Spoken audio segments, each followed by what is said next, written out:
Everyone, welcome to Pit Stops to Podium, the RevPartners podcast, where we talk to execs who have competed and won, taking their companies from high growth to high scale.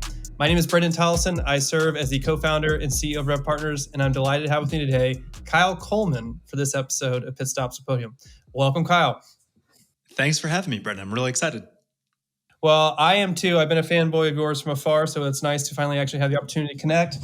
For those in our audience who may not be familiar with who you are, you serve as the SVP of Marketing at Clari and also are the host of Run Revenue. And so those are two great platforms, and I think it'd be an awesome opportunity for you to share with our audience what both of those are, and ultimately what led you to start. Sure, yeah. So what is Clari? This is a question I get a lot, and it's hard to answer succinctly. I'll give it maybe a 30-second try here. What we find, Brendan, is that most revenue leaders have a really hard time answering the most important question in business, which is, am I going to meet, beat, or miss on revenue?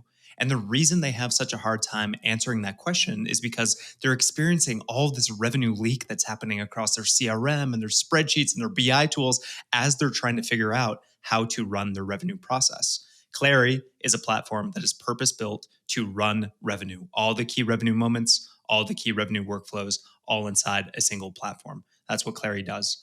As far as the Run Revenue show, this is the podcast that I host, sponsored, of course, by Clari, where we bring on revenue leaders, CROs, heads of ops, those sorts of people who come in and talk about how they're practically, tactically running revenue, either using Clari or agnostic of Clari. So a lot of really sharp learnings in that podcast. Yeah, look, my company is in the revenue operations space, and so I have what Clari does is near and dear to my heart, and I love how you apply common language that's portable to ultimately enforce the value of what Clari does. So well done. That was a good elevator pitch. And how long have you been at Clari? What's kind of the origin story for you from a professional perspective? I've been at Clari for 4 years. Prior to that, I was at a company called Looker for 6 years, business intelligence company based in California. I was a sixth employee. I grew up through the SDR ranks. Looker itself grew up to about 800 people and then was acquired by Google in 2019. I jumped over to Clari in the same year to lead both SDR as well as enablement. Kind of over time, I took on a little bit more and more cross-functionally, starting with demand gen and marketing operations, account-based marketing, and then customer marketing and product marketing. And now, fast forward to June of last year is when I took over the whole marketing team, which is all things traditional marketing, plus our outbound, what we call revenue development, SDR, BDR, we call it RDR, and our revenue excellence team. This is enablement, value engineering, and competitive.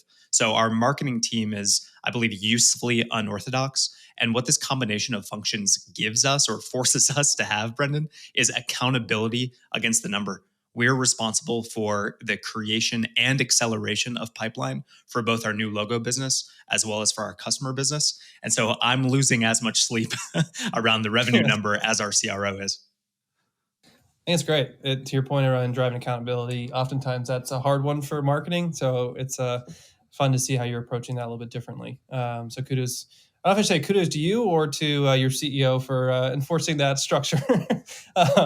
But Kyle, you have an impressive background from a professional perspective, but we also like to get to know our guests outside of work. So as we get to know each other, what are some of those fun facts or kind of those hobbies, interests, passions that you have when you're not working for Clari?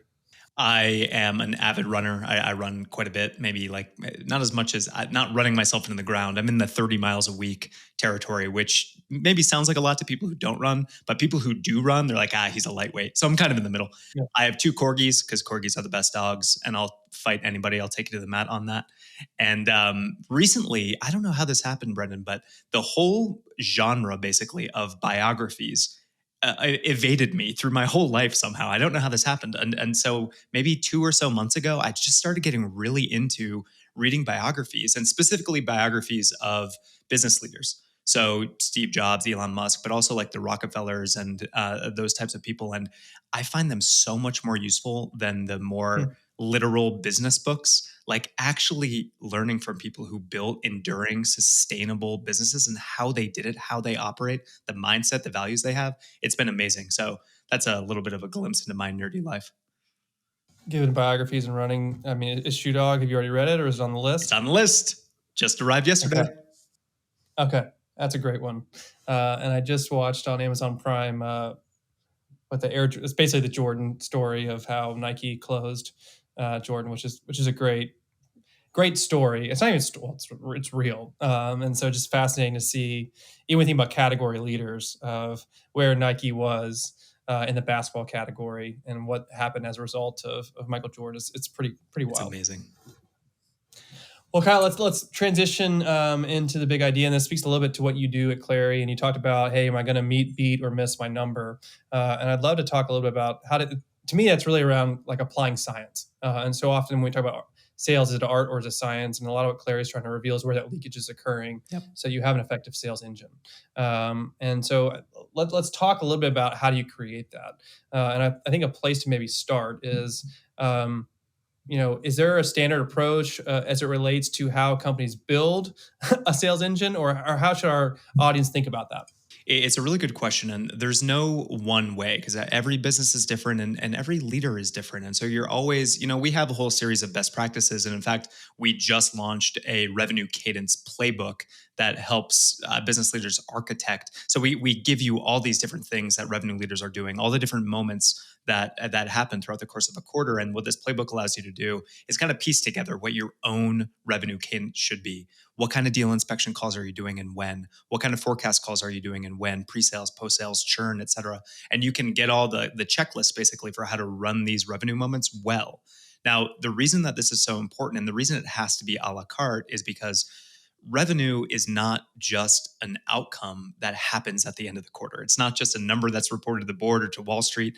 What it is, and the way that we think about it, Brendan, and the way we see all of the top performing revenue teams think about revenue is that it is a process. And to put a finer point on it, it's the most important business process. If you are not managing revenue like a process, you're doing yourself and your company a disservice. And so just like any process, it requires a combination of the art and the science that you mentioned. It requires a combination of collaboration between all the revenue critical employees and governance of the processes that you're running so that you can standardize and scale. And it's the companies that can really break down the overarching revenue process into its component parts and optimize every little component of the process. Those are the ones that, as you said, build the effective revenue engine. So it's not, you can't just look at it as being this whole and revenue or the forecast as an outcome. You really have to think about it as an end-to-end process and dive in to inspect that process, understand where you're strong and where you're weak, where you have areas of improvement, where you have areas of strength to double down on, and create the process for yourself. Yeah, it reminds me of when working with CROs and VP of sales, oftentimes because we do a lot of CRM implementations, and one of the things that always comes up is when am I going to get that report to understand like, am I going to meet, beat, or miss my number? And what we try to remind them is reports are outputs. Yep. And you have to have the inputs to drive that output. And so a lot of what you're talking about is if you focus too much on the outcome without actually focusing on the process to achieve that outcome, you really have put the wrong priorities. That's right, Brett. And I'll say like some revenue teams, if the outcome or the output is the only criteria of your success, of course it's an important one and it's impossible to ignore. But what we see happening is companies will hit their number at the end of the quarter, but have no idea how they did it. And so is that really success? If you're treating every quarter like a brand new race and you have to figure out how to run that race every single quarter, that's not what repeatability is. That's not what predictability is. So by treating revenue like a process, by breaking it down, examining it, sharpening every one of the sub processes, as I mentioned, all the moments, all the cadence things that you can run, that is how you know how you hit your revenue number. Not just that you did it, but how you did it. So you can go back and you can repeat it quarter after quarter. Yeah, to your point, that's a really exhausting. I mean, it's already, I think you mentioned earlier, like feeling the burden of owning a number, but that burden on top of not like having to redo that every single quarter without having any assurance that you have the pipeline covers, as an example, to get you to your number, that's a hard space to live in. It's not very sustainable. I'll give you an example right now. Right now we're in the middle of 2023. It's been a little tough for revenue teams to put it lightly. And what we see is that revenue teams that already had a cadence around win-loss analysis, around previous quarter inspection, those are the ones who are already doing the things to say, like, when they got into, let's just say, Q1 of this year, they're already looking back at Q3 and Q4 of the previous year. They're reviewing every single won deal, every single lost deal. They're finding the patterns. They're looking at the geos or segments or industries or whatever it is that they're finding success in. And that's where they're making bets for growth in the future year. And so they stay ahead of the curve as the macroeconomic environment shifts. They're the ones that are already a step ahead. You're already focusing on the types of companies that you've had success with recently and you can double down on. Now, juxtapose that to a lot of companies that don't have that process in place and are scrambling to do that right now. It's like, oh my gosh, our current process isn't working. We need to pull the emergency brake and we need to start it all over from scratch. And they're trying to, on the fly, build this process to understand what can they do or what can't they do. And so if you get that stuff in motion, if you build that muscle now, you're going to be well suited, not just in the current environment, but in all future quarters, because you have the foundation that already exists to build upon. Yeah, it reminds me of we had Channing for, I always say his last name wrong, but he was on the podcast before. Tatum? And he served as, you probably do know him. I think was CRO now at SEMrush, but was at HubSpot in his past life. And one of the things that he talks about is a value of, whatever you would call it, go-to-market operations, revenue operations, really is the hindsight, insight, and foresight. And what you're really describing, I think to me is kind of like that risk identification. So understanding That's what right. happened in the past to inform what we should prioritize, whether that's in terms of doubling down of opportunities, but also with the deals that are actively in your pipeline to know, hey, what are the risk factors to ask as a VP of sales or a CRO to ask those questions to ensure that these truly are deals that could get across the line for that quarter. That's right. Well, let's talk a little bit more. Let's dive into, so that was one in terms of how to, from a risk identification as it relates to, hey, are these true deals? You also talked about, hey, what to prioritize, the ones that are winning. I want to, go into that topic a little bit further and more specifically around how do you drive alignment with your organization? So to your point, it's been really hard for a lot of companies, especially in the SaaS category.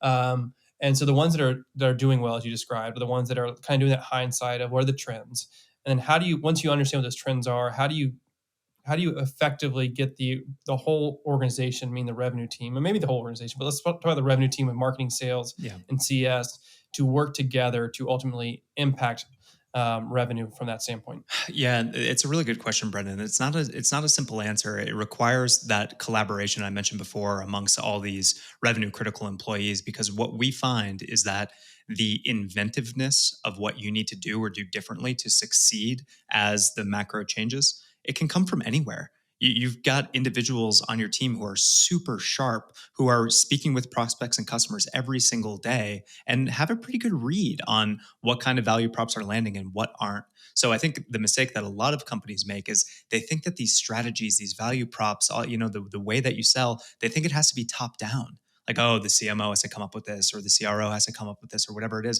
And that's just not the case. Like, you need to listen to every single person who is revenue critical. And that could be your product managers. It could be your individual SDRs. It could be your AEs. It could be CSMs. Like, really go on a listening tour and speak with the people that are on the front lines to understand what's working and what isn't. And then, as I mentioned before, go through all the deals that you're winning and all the deals that you're losing and find the patterns. Understand, especially like a lot of people will do loss analysis and they'll beat themselves up and, oh, we need product limitations and here's the things we need to do differently. And fine, you have to do that. That's a longer term fix though. Go do win analysis and really understand why you're winning. Very few revenue teams do this, and I can't explain it. It's such low-hanging fruit. Like, go into the deals that you've won over the last few quarters and read the sales notes, talk to the sales team, look at the buying group, who all was engaged. And what you can do, and what we have done, is we've shifted pretty considerably from the 2020, 2021, bull market, where we were positioning Clari as a platform that helped you achieve your strategic growth initiatives. You're expanding internationally, introducing a new product. You just bought a company and you're trying to merge that with your current one. Like, all these things is what Clari's platform can help you do, realize those revenue initiatives. That ain't happening anymore. People are not growing at a crazy clip. And so we've had to pivot. And now, by looking at the deals that we're winning, by speaking with the people in the field, we have put together really compelling value props around how Clari is a cost savings platform, how Clari drives efficiency and productivity among all the folks that you have on your team. the types of messaging that people actually care about, how to consolidate your various revenue technologies into a single platform with all the various use cases that Clari can help solve. Those are the types of things that our sellers were doing intuitively to win deals 3, 6, 9 months ago. And now we've caught up with them from a marketing standpoint, positioning standpoint, the ads we're serving, all those types of things, the events that we do. And so it can be organic. It should be organic. Don't think that it has to be tops down. Really take advantage of all the smart people that you have in the field and figure out the right way for that bottoms up process evolution to happen. Who, which I think is really smart. Question on that is who owns that? Like, is that a CRO initiative? Is that a CEO initiative? I know there are different stakeholders that provide input, but who's driving that? Like, take Clary as an example. Like, who is really driving that initiative on your side? It's a pretty easy answer for us, Brendan, because of the kind of unorthodox purview that I have, inclusive of both marketing as well as outbound and enablement. So it's pretty clear that it should be me because Yeah. I'm the one that is helping make sure that all of this messaging gets created and then cascaded across the org. But all of our executives are in. We have as part of our revenue cadence, we have what we call a leading indicators call, which is every Monday afternoon. Myself, CFO, CEO, CRO, and we are diving into the data and having this exact conversation. And so it's all hands on deck. I would say I'm the main person who's responsible for making it happen. But the conversations, the brainstorming, that's happening at every level, up and down the hierarchy, at all of our different sales leadership meetings, RDR meetings, marketing meetings, and there's a lot of cross pollination too. So we make sure that we have go to market functions sitting in and embedded across everybody else's revenue cadence. If you're a frontline manager selling to SMB, you're going to have a growth marketing person and an enablement person in that meeting so that we can keep a finger on the pulse of what you need. Same thing for enterprise sales, post sales. So we try and be very intentional about who we have where and then how they feed information up so that we can standardize and then cascade it across. Got it. Yeah, I think that really helps because I think a lot of audiences that's a great idea, but I don't know who should really drive that within our organization. So thank you for sharing that. Put your hand up and take ownership. For people on this call, don't wait for somebody to do it. You got to do it, or you got to designate somebody to do it. It is a ton of work, but it's worth it, and you have to do it. If you don't do it right now, and you just sit on your hands hoping that the macroeconomic environment is just going to magically improve, you might not survive. So you've got to be willing to put in the extra effort. Yeah, hope is not a strategy. That's right. Final lap question, Kyle, and I think it kind of speaks to what you just talked about. So it's probably a good segue too. Is for some of our audience, they may be on the lower end of maturity, and they may say, "Hey, that's great, Kyle, but I'm not there yet. Yep. Like I don't have these layers within my organization or the complexity." What would you say to them as it relates to when should you start to have this approach to creating this engine, understanding the data to inform where leakage is occurring? It's a great question, Brendan. And I know that, the comprehensiveness of this full revenue process and the cadence and all the things that you can do, it can sound somewhat intimidating, but just like anything else, it's on a scale of maturity. You have to start somewhere. You can't just build a skyscraper in a day. You need to set a foundation, and then you need to build the scaffolding, and then you can start to build the building. And so that's the exact same way to approach this. And so what we recommend to people is you identify the highest value processes that you want to create across your revenue process. So for example, if you're not already doing deal inspections on a weekly basis, you got to do that. You need to create the checklist for your frontline managers and your reps to have a conversation in their one-on-ones where you know that they're inspecting deals the same way. Do they have the CFO engaged? Are they running a trial process? Do they have the paper process? Whatever your sales methodology is or qualification criteria are, you need to make sure that there are conversations happening between reps and managers where those boxes are getting checked. And I know that sounds super simple, but it's those types of things, codifying, creating that process so that you can have a governed revenue process that you know is standardized and scalable across the team. So start small. Don't expect to create every meeting that happens every day of every week of every month of the quarter on day one. That's just not the way this works. Find the highest value things that you know you need to drive revenue right now and implement them one at a time. And then it'll build on itself. And by the end of a year of doing this, you're going to have a really tight revenue process and a really tight cadence. And you just got to start somewhere. Yeah, it reminds me of a past guy with Mark Roberge, who was a former CRO at HubSpot. And one of the things that he recommends is very similar to what you just said, which is like focus on the one thing. This can be really overwhelming, but what's that one thing that if you actually attack it will have the highest outsized impact? And to your point, it could just be inspections, and understand why you're winning and losing. And so I like that as just a practical next step that our audience could take. Speaking of next step they can take, as we conclude this podcast, Kyle, what's a way in which our audience can engage with you or Clari? What would be the next step for them? Yeah, come to Clari, CLARI.com, and all the information that we've talked about, you can track it down on our site. If you want to reach out to me, you can look me up on LinkedIn, Kyle Coleman. It's the only social network I'm active on. And specifically, if you're curious about this revenue cadence playbook, we just launched it recently, and it's gotten huge levels of engagement. CROs, heads of RevOps, CMOs even are just head over heels in love with this concept. So let me know. Just shoot me a note on LinkedIn. I'll send it to you. It's free. We're not charging anything for it, obviously. And hopefully it'll help you create some of that 0 to 1 if that's the stage you're in. Or if you already have a decent level of maturity and you're trying to get from 1 to 10, it'll help you with that too. So please feel free to reach out. We're here to help.